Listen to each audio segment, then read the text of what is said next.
كان بيقول اعتقالات. هو اللي بيحصل ان البلطجيه بيهجموا على المسيره، يقعدوا يضربوا في الناس بالاسلحه هم والمطاوي وما الى ذلك هم لحد ما بيحملوا يبقوا اشبه. سلاح يعني؟ نعم. انت بتقول عليهم بلطجيه عشان بيحملوا سلاح؟ اه بس بالظبط، عشان هم بيحملوا عفوا سلاح. يعني، بس عشان دايما نوضح للمشاهد آه ليه انت بتقول عليهم بلطجيه؟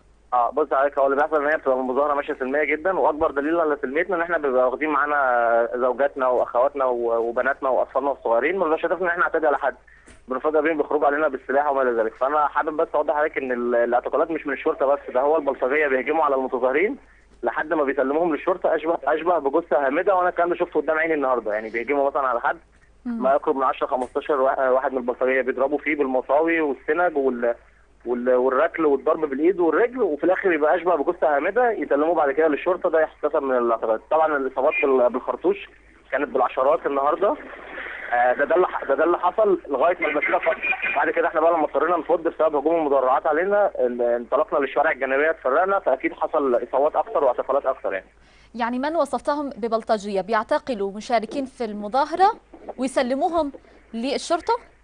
بالظبط، بيهجموا على المسيره. احنا طبعا رد فعل طبيعي ان احنا عشان المدرعه بتدهس زي ما حصل قبل كده، وفي نفس الوقت مكهربه، فاحنا نضطر نتفرق للشوارع الجانبيه لمجموعات. فهم بيهجموا في اللحظه دي، لحظه الكر والفر دي، اللي بيقع بياخد ضرب مبرح واصابات بالمطاوي والسيوف، ثم يتسلم للداخليه في الاخر جثه هامده يعني.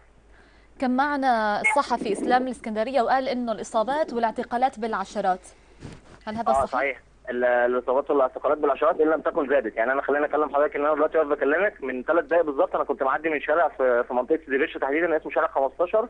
مجموعه كبيره جدا من البلطجيه مجهزين نفسهم بازاز المولوتوف، ومستنيين المتظاهرين اللي هم بيروحوا، اللي هم عايزين يوصلوا بيوتهم، مستنيينهم على مفارق الطرق وعلى الشوارع الرئيسيه وعلى المداخل، بالاضافه لكمين الداخليه عاملاه عند محطه قطار سيدي بشر. كل ده بما يشبه بالمصطلح الدارج بيعملوا كماشه على المتظاهرين بحيث ان هم يحاصروهم من كل مكان.